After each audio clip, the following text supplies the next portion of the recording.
Bom dia. Eu acho que achei que eu estava falando muito baixo.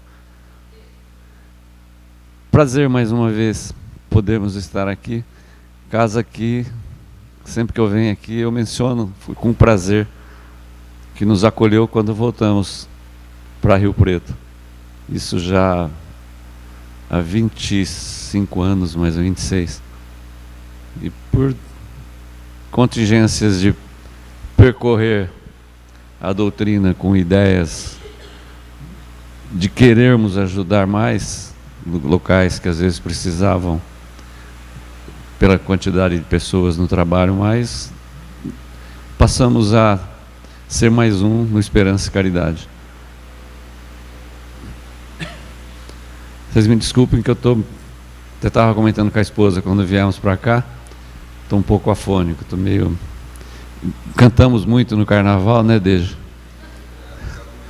Por sinal, alguém está com confete na cabeça, alguma coisa. E por coincidência, sempre que vim aqui às manhãs de domingo, sempre seguida a uma data pós-comemorativa. Foi o Dia das Mães, Dia das Crianças, teve uma outra que eu não me lembro. Acho que Dia dos Pais seria Dia dos Pais e hoje Carnaval. Eu particularmente louvo e aprecio mais as outras do que a do Carnaval. Já foi o tempo para a gente, né? Quando mais jovens, porque todos temos que nos considerar jovens, pelo menos espiritualmente, que engatinhamos na escala de crescimento que Deus nos deu a possibilidade de ter. Então a gente sente bem mais à vontade nas outras datas, né? Do que exatamente no Carnaval. Mas o lado bom é que a gente acolhe filhos, netos que estão distantes, às vezes na moradia, e hoje sobrinhos, a gente acolhe na nossa morada. Então esse é um lado muito bom, né, Dona Vera? Bem, se a gente está falando em data comemorativa, todos nós na vida buscamos realmente algo. Nós buscamos realmente, pelo menos caminhos que achamos corretos em tudo que fazemos. Se pensarmos profissionalmente, nós que o digamos, né, Deja? Nosso trabalho, que eu era bancário, era cheio de metas. E nós tínhamos que buscar essas metas. E não só buscar, o nosso tema é buscar e achareis. Buscar e perdão, gente. Buscar e achareis. Muitas das vezes a gente acabava não achando. E uma caneta mais pesada cobrava da gente que a gente deveria ter achado. Mas o pensamento é sempre o buscar e achar. E o que nós vemos de grande importância para nós nos caminhos que trilhamos dentro da doutrina é que um capítulo do Evangelho segundo o Espiritismo, o capítulo 25, ele é... Dá licença, gente. Obrigado, mesmo. Servidos? Ele é um dos menos extensos do Evangelho. Se folhearmos as páginas do Evangelho segundo o Espiritismo, vamos ver que o capítulo Buscai e Achareis é um dos menos extensos. É o capítulo 25. Só que, opinião minha, eu acho que é um dos que a gente mais tem, é um dos que mais tem a ver com o nosso dia a dia. Todos têm, mas essa questão de nós buscarmos as coisas, termos que nos interessar pelas coisas que queremos, que almejamos e que muitas vezes não alcançamos, é um dos que mais tem a ver, porque é a nossa vida familiar, individual, profissional, dentro da nossa cultura doutrinária, cada um na sua, todos buscamos. Então, eu vejo como um dos menos extensos, mas como um dos mais profundos na nossa forma de pensar a vida, ou na minha forma de pensar a vida. Eu digo nossa porque troco muita ideia com a esposa. Capítulo 25 do Evangelho segundo o Espiritismo tem uma comparação, dá para se fazer uma analogia com o Livro dos Espíritos, o livro 3º, as leis morais. Buscai trabalho. Se trabalharmos, nós temos uma possibilidade maior de conseguirmos o que almejamos. E esse dia a dia que nos é oferecido, nos passos que a vida nos proporciona para conseguirmos lutar pelo que buscamos, é exatamente o trabalho. O trabalho que, eu diria, um percentual bem alto, a gente pensa em fazer, em elaborar, pensa em elaborar, mas muitas das vezes não labora, não trabalha. Nós planejamos e não chegamos aonde queremos. Tem uma historieta que vocês já devem conhecer com certeza. Um pai de família tinha 2 filhos, e 2 filhos formados, gerados no mesmo ventre, e que tinham pensamentos diferentes. Lá de trás, encarnações anteriores, trouxeram outras sementes. E esse pai desencarnou e deixou para os filhos apenas, ele era um ruralista, na Bahia onde moramos, falava-se um roceiro, e ele deixou para esses filhos 3 sacos de milho para cada um. Essa foi a herança. E esses 2 filhos, cada um com seus 3 sacos de milho, tinham a área para cultivar. E o que fizeram? Um deles pegou os 3 sacos de milho, preparou, semeou no terreno que tinha. E nessa semeadura, depois de complementado o plantio, feito o cultivo, colheu, vamos supor lá, 100 sacas de milho. Nessas 100 sacas de milho, ele tirou 90 sacas e comercializou, vendeu as 90 sacas e começou a fazer sua reserva financeira. Os outras 10 sacas, o que ele fez? Ele pegou e plantou na safra seguinte. Essas 10 sacas se transformaram em 1000 sacas de milho. São números que eu estou mencionando apenas para exemplificar, que eu não tenho nem ideia de quanto produz um saco de milho. E nessa situação ele foi progredindo, e ao longo de alguns anos ele tinha sua propriedade e tinha muitas sacas de milho ao final de cada ano. Buscou com sua ideia, implementou seu trabalho e conseguiu. O outro irmão, o mesmo ventre, mesma formação pelos pais, cobrado da mesma forma para o trabalho que o outro, que conseguiu fazer esse trabalho de crescimento íntimo e financeiro, econômico. O outro que fez? Ele pegou os 3 sacas de milho, botou ao pé de uma árvore frondosa, com bastante sombra, e se colocou a pensar: se eu plantar as 3 sacas de milho, eu vou colher 100 sacas ao final da safra. Das 100 sacas, eu plantando, eu vendo 90, tiro 10 e vou plantar as outras 10. Ao final da outra safra eu vou ter 1000. E assim fez. E ficou elaborando na mente dele essas ideias. Só que ele continuou sentado em cima dos 3 sacos de milho e não foi atrás de plantá-las. Terminou a safra, ele tinha 3 sacas de milho, ele sentado em cima das 3 sacas de milho, devidamente carunchadas e sem condições de plantio para a safra seguinte. Resumindo, ele foi trabalhar para o irmão porque ele não tinha o que plantar.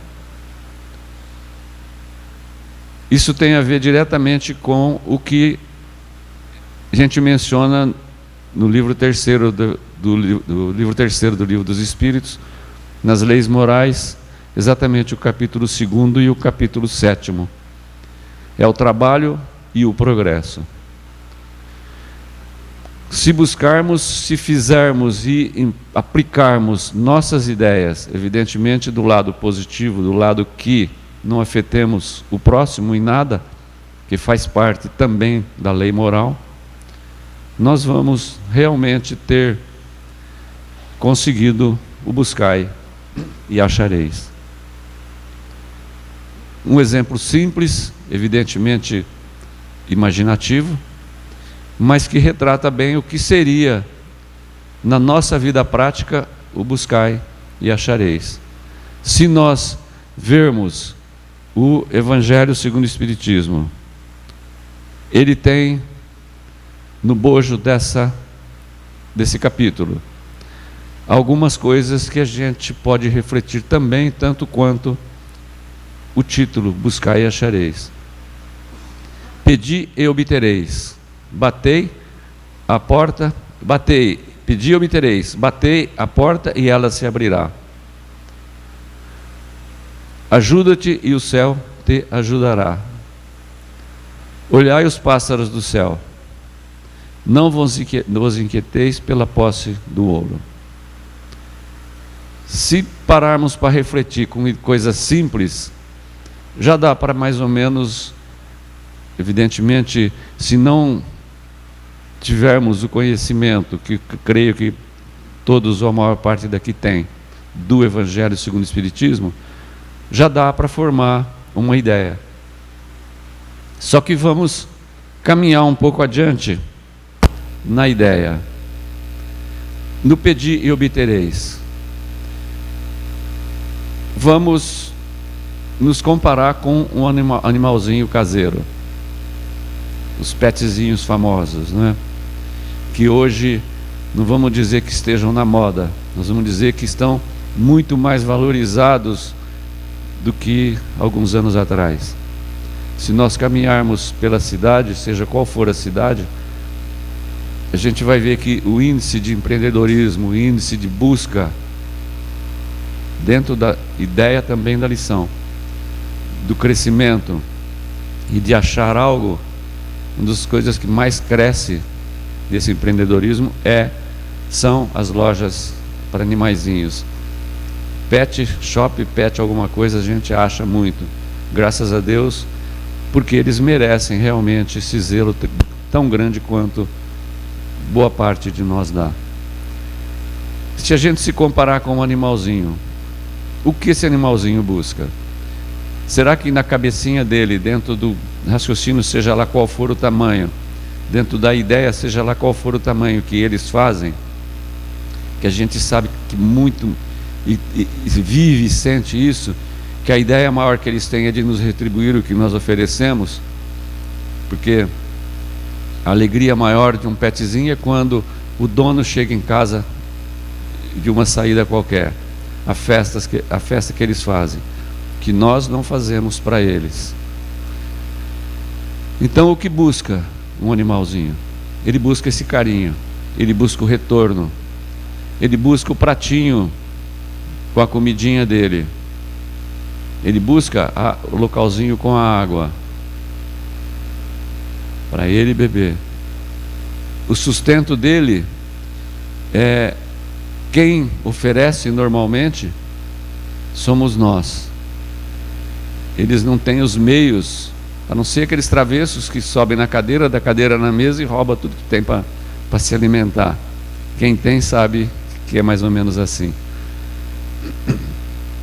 E quando a gente se põe a assistir uma televisão, hoje recebemos um vídeo de uma filha que mora distante, ela com a cachorrinha dela, ela e o marido e a filha sentados para assistindo um filme, e pela música do filme, é um filme bem antigo, sabe? Eles assistindo, e a cachorrinha pegava no chão uma cordinha, né? Uma corda de brinquedo dela, vinha, pulava e ficava olhando para eles. Isso é o que eles pedem, é essa atenção que o que eles fizeram? Pararam o filme e deram atenção a ela. É a retribuição. O animalzinho pediu, obteve. Só que tem que haver a contribuição do outro lado. E todos nós, quando buscamos algo para acharmos, também precisamos achar o caminho correto e aplicarmos da forma mais correta. Nossos conceitos doutrinários levam a gente a pensar e tentar deduzir, digo tentar porque nem sempre conseguimos, deduzir como oferecer a nossa busca para conseguir o retorno que almejamos. Evidentemente, sempre lembrando que temos que buscar, aplicar sem prejudicar a ninguém, e buscar o retorno sem que entremos também na seara de alguém que busca da mesma forma, apenas nos associando. Então, um animal busca isso, é o alimento, é o carinho, é a atenção, e nós oferecemos para eles isso. Voltando às lojas pet, oferecemos algo mais além de um banho caseiro, que a gente, num cachorrinho, por exemplo, a gente deixa entrar um mundo de água no ouvidinho deles e depois dá dor de ouvido. E nas lojas pets eles têm as técnicas e isso não acontece. Então a gente oferece alguma coisa, eles buscam e acham. E nós, seres humanos encarnados, com raciocínio, com inteligência plena, entre aspas, o que nós buscamos e o que nós queremos achar? A vaidade, isso é nato. Temos que buscar mudá-la. O orgulho, isso é nato. Temos que ter sim orgulho. Orgulho íntimo das coisas boas que fazemos. Aí é um achado. Se conseguirmos a coisa boa e nos orgulharmos intimamente, não precisamos abrir a imagem desse orgulho para ninguém. É um achado. Mas nós buscamos coisas diferentes, coisas que às vezes extrapolam a possibilidade que temos de um crescimento espiritual. E muito, especialmente, quando, e isso não é incomum, nós acabamos entrando realmente na seara do próximo. Nós acabamos, de alguma forma, não vamos dizer prejudicando, mas atrapalhando conscientemente, que é o grave, algumas pessoas, uma comunidade, quem sabe. Nós temos exemplos disso dentro da nossa pátria. Se reduzirmos um pouquinho, nós temos exemplo disso dentro do nosso estado. Se reduzirmos um pouco mais, nós temos isso dentro da nossa comunidade São José do Rio Preto. Se reduzirmos mais ainda, nós vamos ver que nós temos isso dentro da nossa casa. Porque muitas das vezes o individualismo atrapalha relacionamentos. O individualismo atrapalha relacionamento marido e esposa. Atrapalha relacionamento pais, filhos, filhos, pais. Atrapalha o relacionamento de uma servidora, de um servidor da casa, uma área de limpeza, digamos, com os seus pseudos patrões. Então é mais ou menos isso que nós, como seres humanos encarnados, buscamos. Buscamos sim coisas boas também. Buscamos oferecer amor, oferecer carinho. Buscamos oferecer paciência. Às vezes, podemos dizer que tomara que fosse muitas vezes. Então, o ser humano é mais ou menos isso. Nós temos que sempre pensar no algo mais, que é uma outra parte do nosso capítulo 25 do Evangelho segundo o Espiritismo. Ajuda-te e o céu te ajudará. Que também tem um vínculo direto com o livro 3º do Livro dos Espíritos, na questão do trabalho e do progresso. Ajuda-te e o céu te ajudará. Existe uma outra palavrinha muito importante, um chavão que nós usamos muito. Faça a tua parte, que eu te ajudarei. São palavras sábias que realmente proferidas de lábios muito mais sábios ainda. Se nós fizermos a nossa parte, com certeza nós vamos conseguir. Mas como nós vamos nos ajudar? E o que nós buscamos nas nossas vidas? As famosas metas. Um filho, não raras vezes, para não dizer quase sempre, acha que os pais vão resolver seus problemas. E eles não se limitam, muitas vezes, até a sua fase de crescimento. Eles não se limitam, e nós como filhos podemos dizer também que pensamos assim, há muitos anos atrás, dos nossos pais. Que ali é da forma que o alimento era colocado à mesa, é colocado à mesa, da forma que a mamãe prepara o almoço, a janta, a refeição.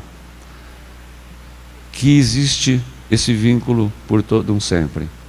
Que existe essas necessidades supridas por um sem número de tempo até que existam as vidas.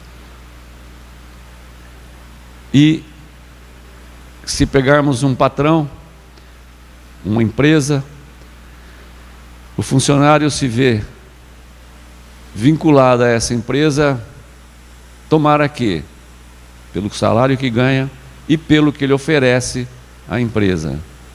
O tomara que, pelo que oferece à empresa. Uma via de duas mãos. E se conseguirmos acertar isso, aí nós vamos pensar também que o patrão vê uma dependência grande dos funcionários, porque acha que tudo tem que ser feito por eles, e não essa via de duas mãos existir plenamente. O funcionário oferece muito, e o patrão depende do que ele oferece. Só que o patrão acha que o funcionário resolve tudo. O funcionário acha que o patrão resolve tudo. Diferente dos lares, que, quase como regra, repito, os filhos acham que os pais vão resolver tudo por toda uma vida.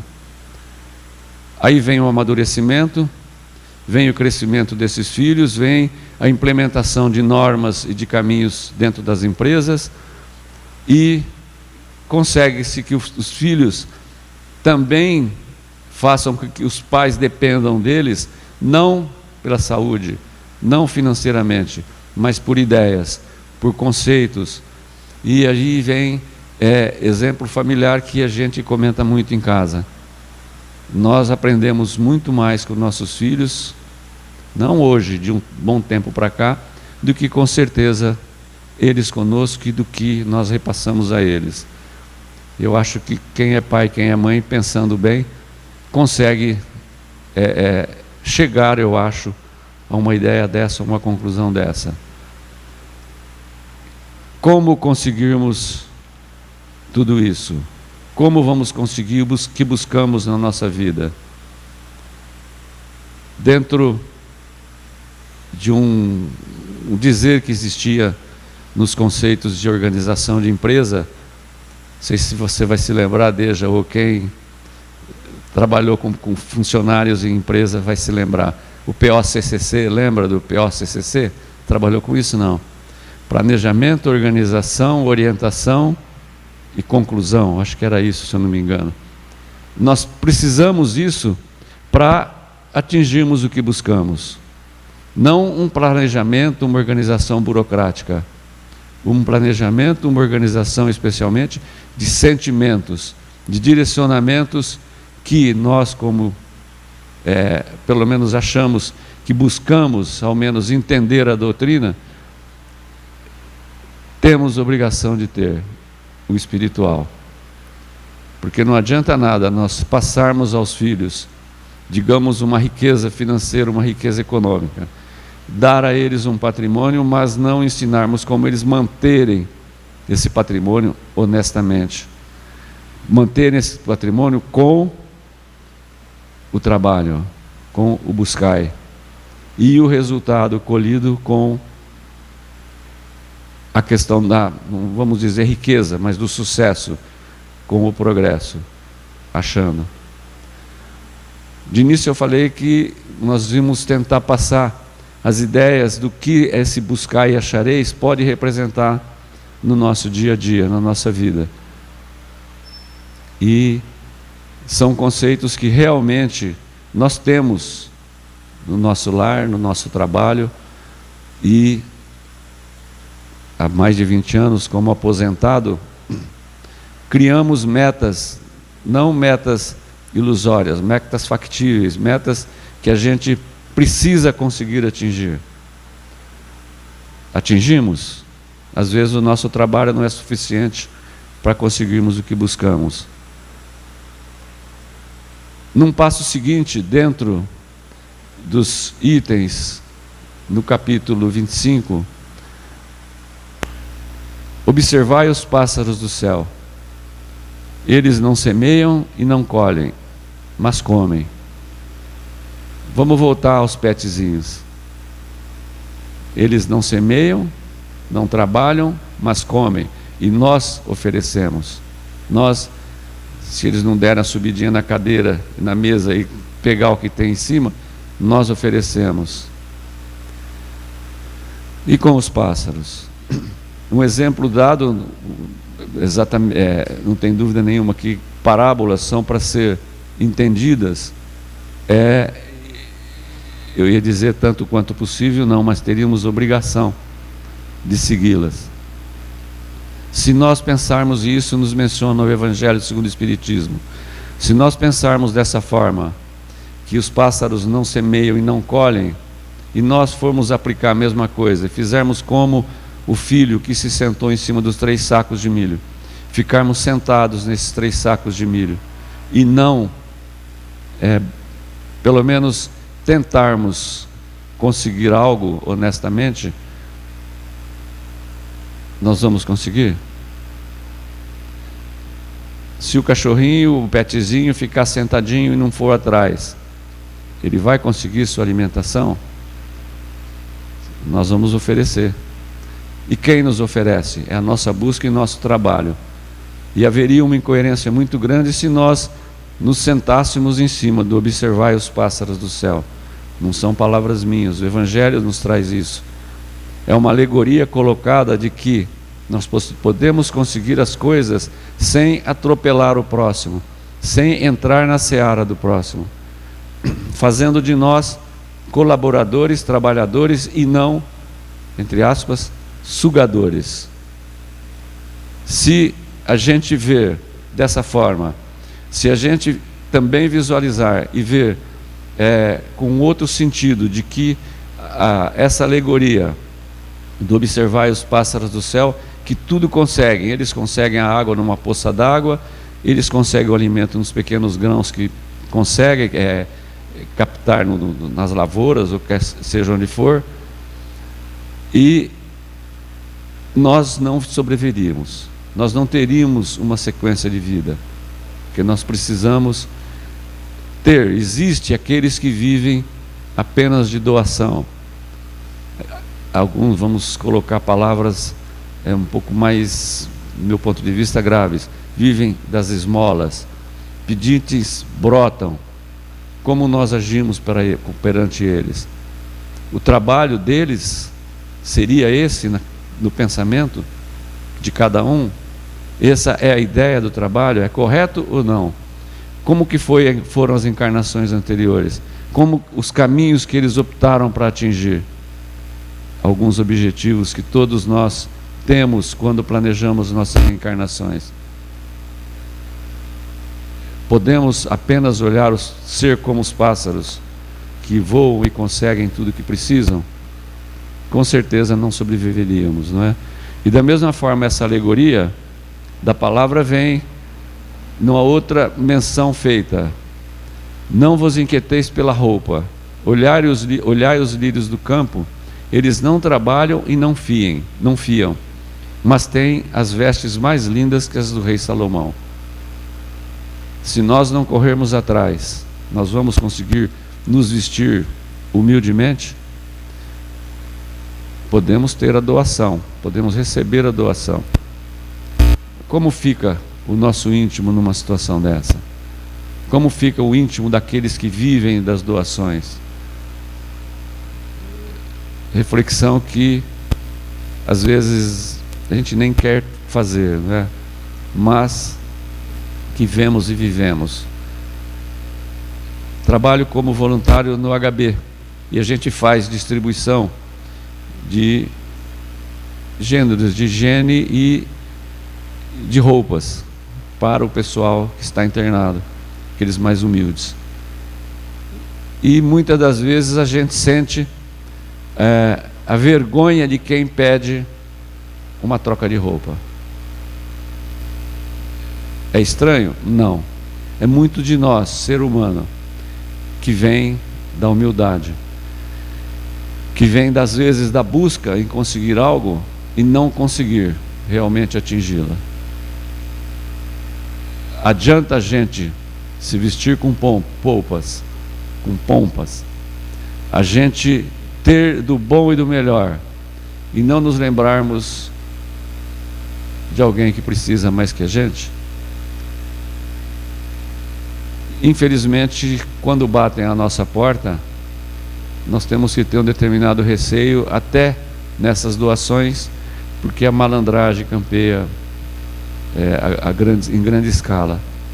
Mas nós temos outras formas de agregar valores positivos, que é com um trabalho beneficente, que é com doações, tipo a casa aqui, o IELAR, doações de gêneros alimentícios, de roupas também, para que seja distribuído aos mais carentes, que se não batem as portas, batem a porta das casas, batem as portas aqui da casa para consegui-las. E a gente sabe que muitos deles realmente vivem disso, vivem de doações, vivem de coisas que precisam e que nós podemos oferecer. Não vos inquieteis pela posse do ouro. Não precisamos carregar bens em nossos caminhos. Duas colocações que tem no Evangelho segundo o Espiritismo. A parábola do mal rico, por exemplo, onde alguém muito rico, usando palavras minhas, evidentemente, esnobava o que tinha e fazia uso,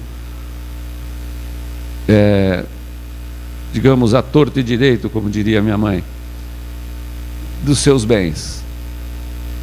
Pisava naqueles que não os tinham.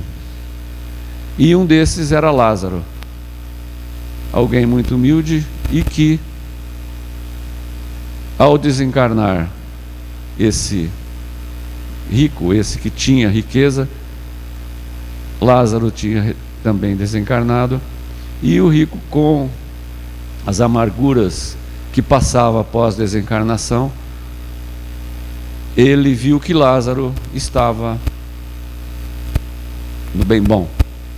Lázaro estava, palavras nossas, curtindo aquilo que ele tinha feito de bom quando encarnado. E esse mal rico pede a Lázaro que o auxilie, que faça algo por ele. Se não der para fazer por ele, que faça pelos filhos, que direcionem seus filhos. E o caminho seria qual? O caminho indicado foi qual? Cada um faça a sua parte, que os céus te ajudarão.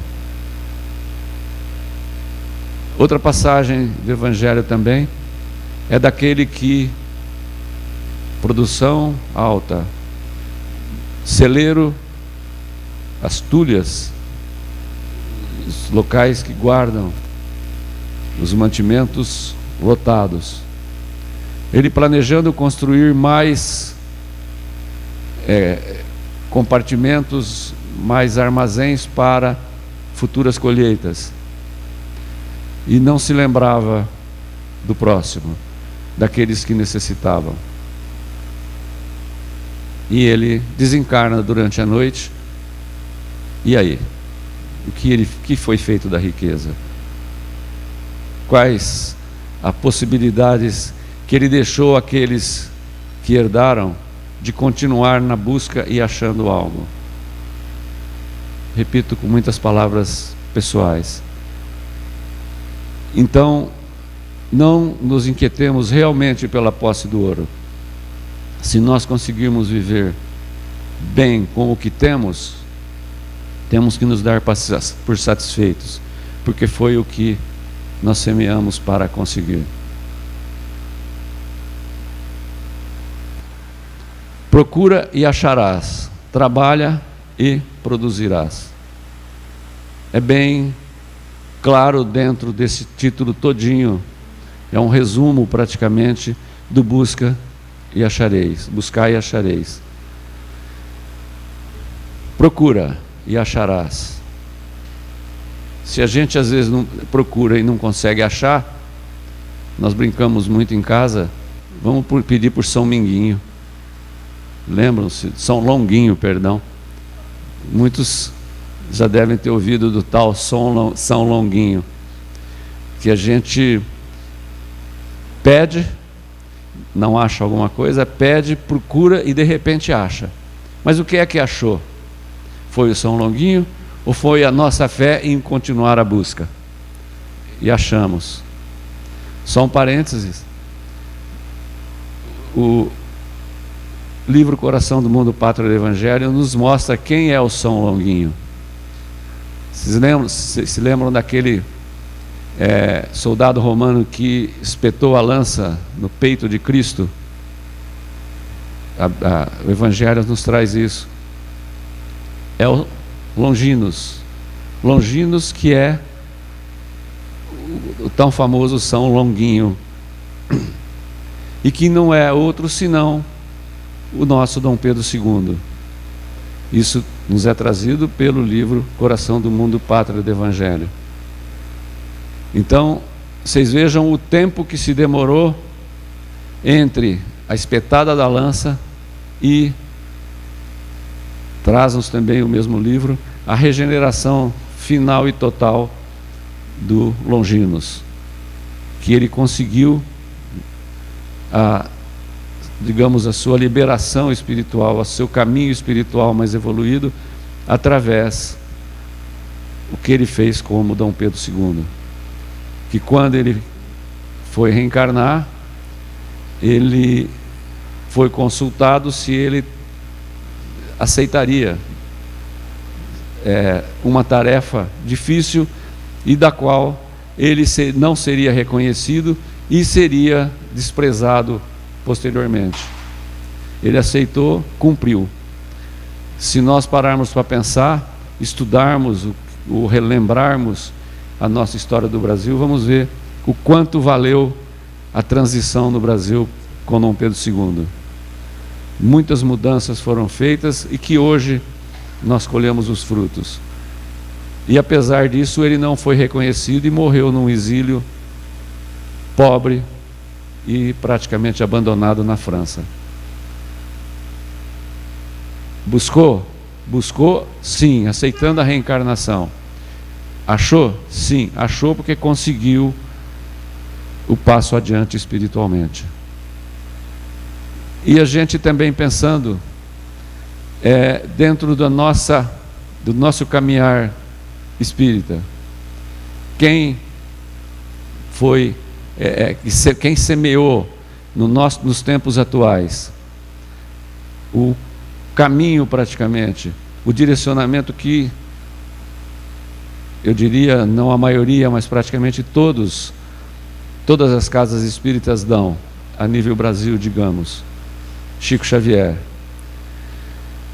Os conceitos, o desenvolvimento da doutrina kardecista, praticamente podemos considerar que nós temos através das obras de Chico Xavier. Então foi alguém que reencarnou buscando nos trazer isso. A reencarnação como uma missão. Achou? Achou. Com toda certeza achou. Porque não é a quantidade de casas espíritas, mas é a quantidade de pessoas, de seres encarnados que cultuam e trabalham o espiritualismo. E conta um livro, Divaldo Responde, uma passagenzinha mencionada por Divaldo Franco a respeito do Chico Xavier, que, repito, na minha opinião, como um ser encarnado, foi aquele que mais se programou para buscar algo para nos trazer o desenvolvimento doutrinário e o desenvolvimento espiritual. E Chico Xavier estava um determinado dia muito amargurado com os problemas de saúde que ele venceu graças à sua fé e ao seu desenvolvimento espiritual, e ele estava para baixo, não estava bem. E Emmanuel, no contato com ele,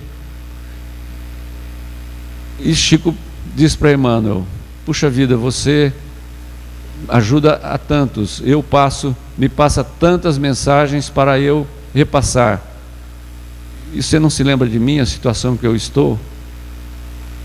E Emmanuel posiciona mais ou menos assim para ele, contando uma pequena história. Uma pessoa recebeu daquele que o orientava um chapéu, e ele guardou esse chapéu. Passados uns dias, ele recebeu dessa mesma pessoa um sapato, uma bota, e ele não entendeu e guardou a bota e o chapéu. Passado um pequeno tempo, deu a ele, esse mesmo orientador deu a ele uma capa de chuva. Ele começou a entender um pouco o que se passava. Passado um pouco mais, esse orientador deu a ele um guarda-chuvas. E ele guardou tudo, deixou tudo de jeito. E em um determinado dia veio a chuva. E Emmanuel diz isso para Chico e em seguida complementa: então está na hora de você usar o chapéu, a bota, a roupa de chuva e o guarda-chuva que lhe foram oferecidos até agora. Passe a usar e cuide-se. Dizendo o quê?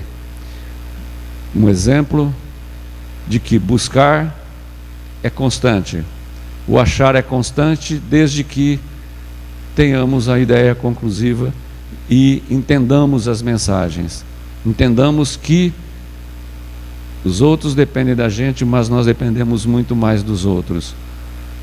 E o que Chico fez? Rebobinou sua mente e aplicou tudo que Emmanuel lhe tinha passado e venceu as barreiras. Isso se eu não me engano, eu tinha lido isso em outro lugar já antes, foi em torno de 1940, que os problemas de saúde de Chico são bem antigos, foram bem antigos. Então são exemplos de que aqueles que são os que mais caracterizaram para nós, dentro da doutrina espírita, o que devemos fazer, como devemos agir na busca e como devemos nos comportar quando acharmos, também buscavam no seu dia a dia e também conseguiam as orientações, tal qual o Evangelho segundo o Espiritismo, as obras de Kardec e as obras especialmente de Francisco Cândido Xavier nos trazem na doutrina.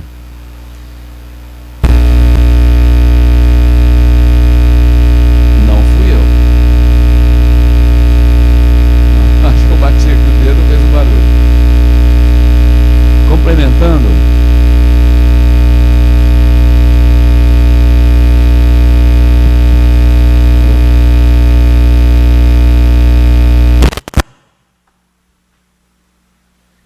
alô? Complementando, um resumo de tudo que a gente tentou passar como ideias. Porque, na verdade, há um instante que eu acho que qualquer um que assume,